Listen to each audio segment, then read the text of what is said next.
Allez, on fait une petite analyse rapide avant l'open pour voir un peu ce qu'on pourrait faire et hem et après on regarde ensemble les questions-réponses, tout ça.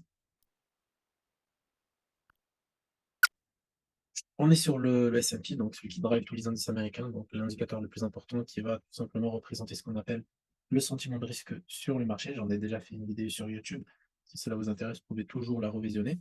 Et là, en fait, ce qu'on voit, en fait, c'est que la structure actuelle du S&P 500 est complètement différente des autres indices. Donc, on va voir par exemple le Dow Jones, ok, et on va voir par exemple le Nasdaq, d'accord? Donc, on voit que les trois en fait structures qui sont en train de se former, elles sont un peu déséquilibrées. Alors, déjà, il y a plusieurs raisons pour ça, d'accord? C'est-à-dire que là, tout de suite, on sait que sur le S&P 500, on a une grosse accumulation parce qu'il pèse plus lourd que les autres, ok? Les autres, ils sont beaucoup plus liquides, comme par exemple le Dow Jones et le Nasdaq, qui est beaucoup plus sensible aux actualités fondamentales et macroéconomiques. Donc, je vais mettre à jour rapidement mes levels symboliques sur le Nasdaq parce que ça peut être aussi très très intéressant de trader ça à l'open sur NinjaTrader. Et d'un autre côté, donc, on a ce qu'on appelle les publications de résultats cette semaine qui vont normalement arriver. On a aussi un calendrier économique qui est pas mal chargé, donc on a des bonnes datas qui sont à venir. Et ce que le marché en fait fait en réalité, c'est tout simplement consolider pour mieux partir dans un sens directionnel parce qu'il y a quand même un doute sur la levée des taux d'intérêt d'ici la fin de l'année. Et là, on voit que le marché en fait se comporte d'une façon plus sereine. Ok, c'est-à-dire que quand on regarde le Dow Jones, que lui, il fait que monter depuis le NFP, le S&P pareil, hein, sauf que là, il est en train de consolider donc avant l'Open US.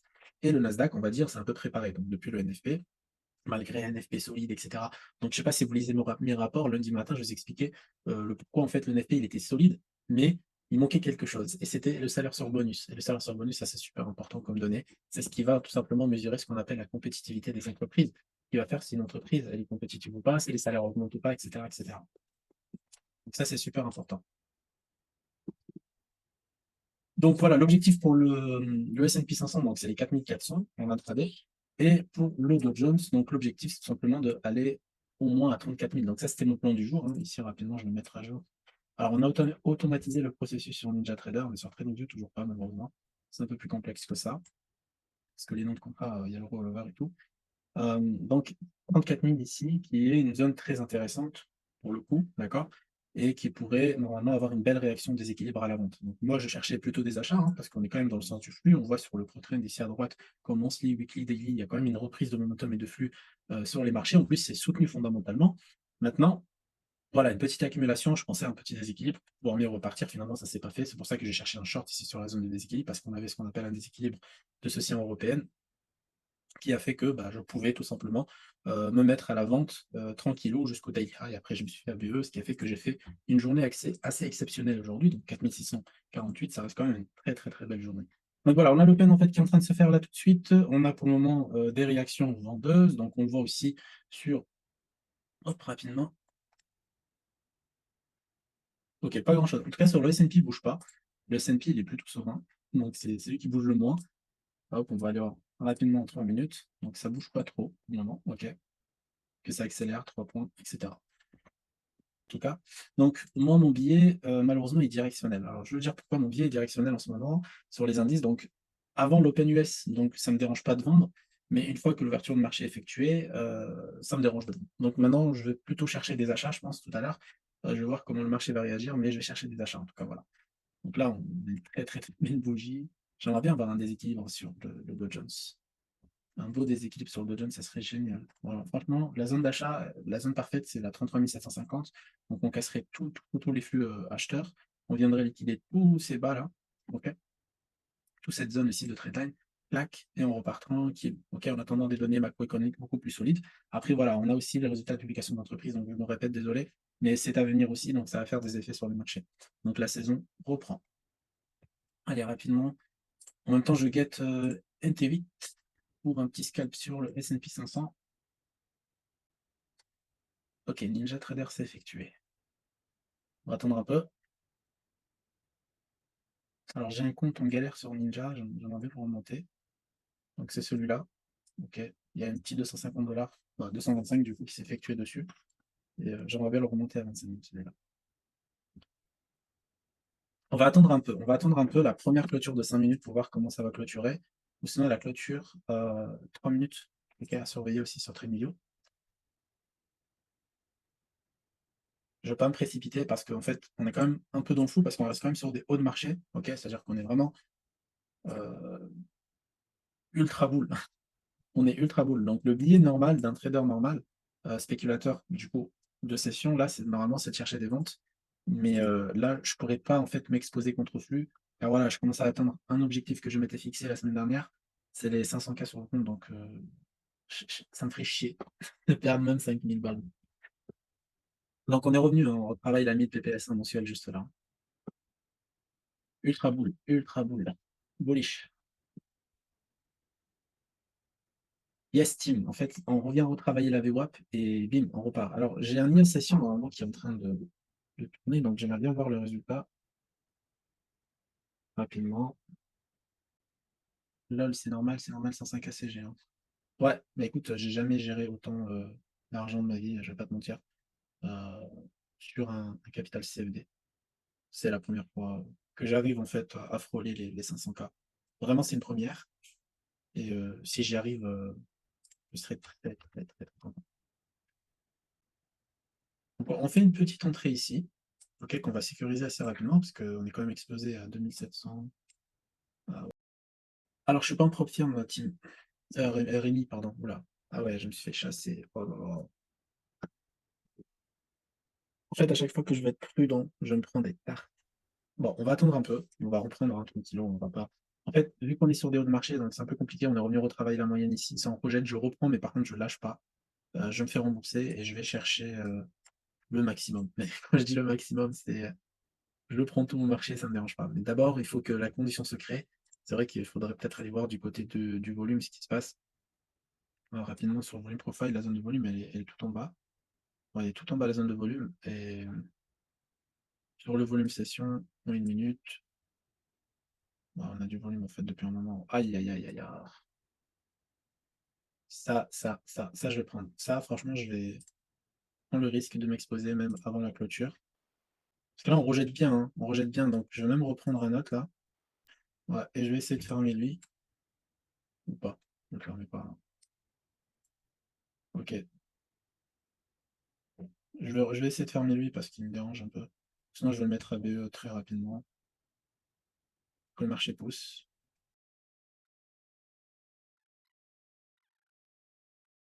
Ah là là, je me suis fait avoir, les gars. Oh putain, dégoûté.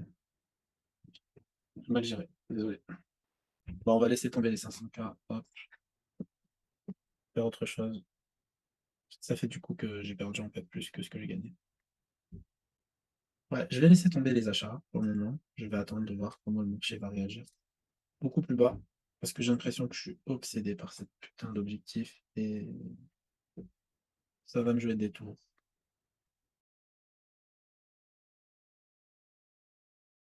Franchement, les gars, on est trop loin. On est trop loin, ça serait magique que le marché en fait casse et vienne chercher le level symbolique et la zone de déséquilibre, ok? Mais ouais, j'aimerais bien, hein, j'aimerais bien être patient. Là, j'aimerais bien. C'est vrai que j'ai très mal scalpé, très très mal scalpé. J'ai pas été assez. En fait, j'ai tellement. En fait, là, ce que je ressens, c'est que j'ai tellement peur que le marché parte sur moi que je me précipite, comme ici. Ok, je me suis précipité et j'aurais pu hein, couvrir ma perte rapidement, mettre le SL à 0 quand j'étais à 2000. Mais non, je voulais pas. Et bon, ça me joue ce genre de tour. Donc j'ai accepté une perte quand même de 8K, hein, pas se mentir, parce que ça fait quand même 8000. Euh, personnalisé. En fait, après, il faut se dire, est-ce que je rentre dans le. Parce que j'ai fait quand même un gain de fou hier. Franchement, je suis fier. Médaille. Et donc, pour la semaine, en fait, je reste quand même à 5000 $ de profit, 5800 $ de profit, donc ça va. Mais par rapport à aujourd'hui, j'avais aussi un très, très, très beau profit. Mais le fait que le marché, en fait, me donne pas raison et que, bien sûr, le marché a toujours raison, mais moi que j'ai pas eu raison, bah, ça fait chier, quoi. Mauvais exemple, pas suivre. OK, donc là, le plan, ouais, il est beau. On a quand même une divergence qui se dessine ici aussi, voilà. Effectivement, on fait tous des erreurs. On fait tous des erreurs et bien sûr, je fais partie de ceux qui font des erreurs aussi.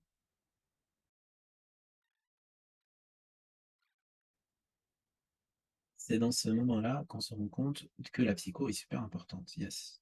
En fait, la psycho, moi, j'ai pas été, là, tout de suite, j'ai pas été impacté psychologiquement parce que je rentre dans mes standards de perte et de gain que j'ai l'habitude de côtoyer et la psycho, c'est ça, en fait. La psycho, c'est de la gestion de risque. C'est comment je vais gérer, l'argent que j'ai entre les mains. En trading, c'est ça, parce qu'on est quand même dans un domaine où, on a des milliards qui défilent par seconde ou par même microseconde.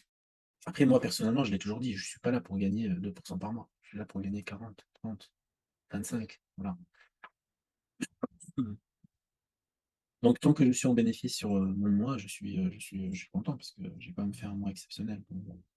Ah non, bah, oui, le plus simple, oui, c'est sûr que ça va être, MetaTrader. J'aimerais bien prendre là, les gars. Ça me démange, hein. Je vous mens pas, hein. Franchement, ça me démange, mais j'aimerais bien prendre parce que on a quand même un beau flux, en fait, hein, qui s'est mis en place et en 15 minutes, ouais, c'est dégueulasse, en fait. Ouais, ça me démange, moi, j'ai envie d'y aller, hein. MP4, ça reste quand même une solution rapide, ouais et simple. Je viens de débaucher un broker et voilà, c'est réglé. Ou un buy stop si ça tente trop. Voilà. Ouais, mais j'aime bien prendre, tu sais, genre, comme il a dit Aziz, tu vois, c'est pas con. Moi, avant, je faisais toujours ça, j'aime bien quand ça rentre à 50. C'est ce qu'on a mis sur, regardez, la ligne, elle est juste là, mais on la voit pas, c'est vrai, hein. Elle est là, la clôture de bougie. On voit pas, mais elle est là. Voilà, elle est là, elle apparaît. J'aime bien prendre sur les 50 moi. Ça me donne une ça me donne un bon prix moyen pour entrer sur le marché. Ah non, les gars, moi, j'ai fait mes premiers sous, je les ai fait sur CFD, hein, je vais pas vous mentir. Ninja, je gagne que dalle, hein. Ninja, actuellement, ça me fait pas vivre, hein. Parce que pour le moment, c'est bridé. Ah, non, non, moi je gagne mes sous sur MT4, je vais pas vous mentir.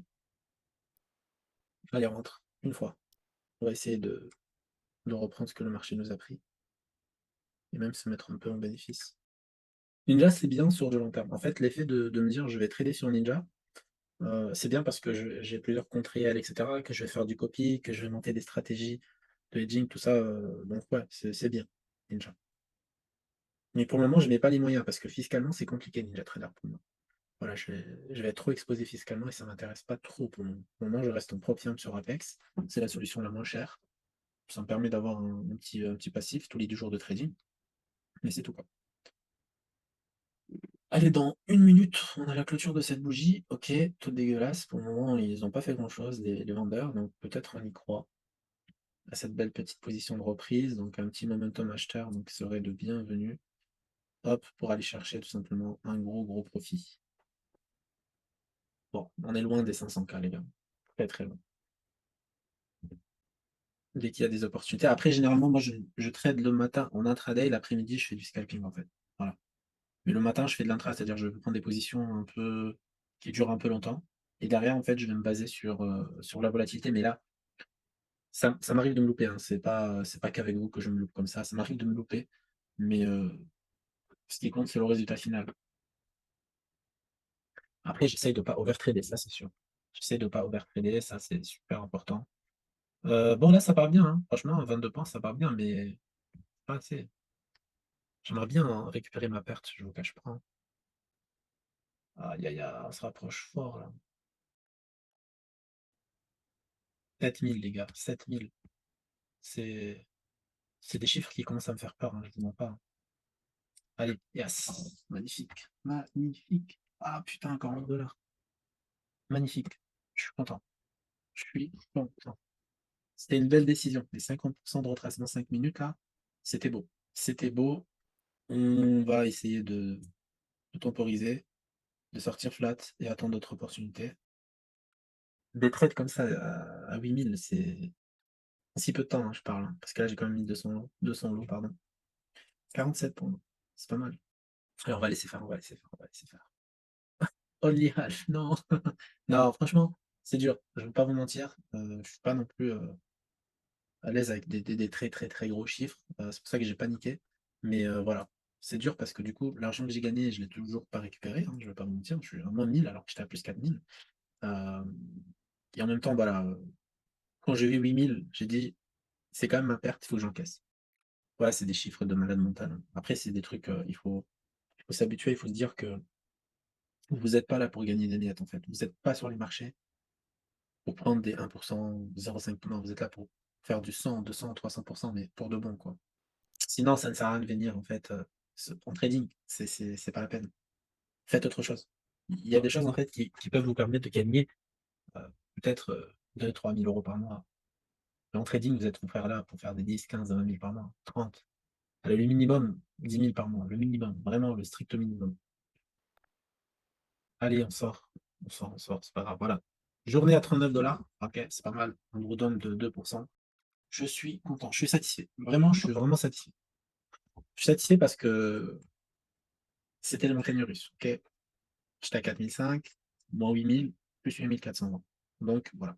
Je me dis: «C'est flat» et quand je regarde l'historique, bah, de hier à aujourd'hui, hein, tout simplement, parce que c'est la semaine qui compte, c'est pas le jour J, je suis quand même à 14 000 $ de gain, ce qui est pas du tout rien, OK?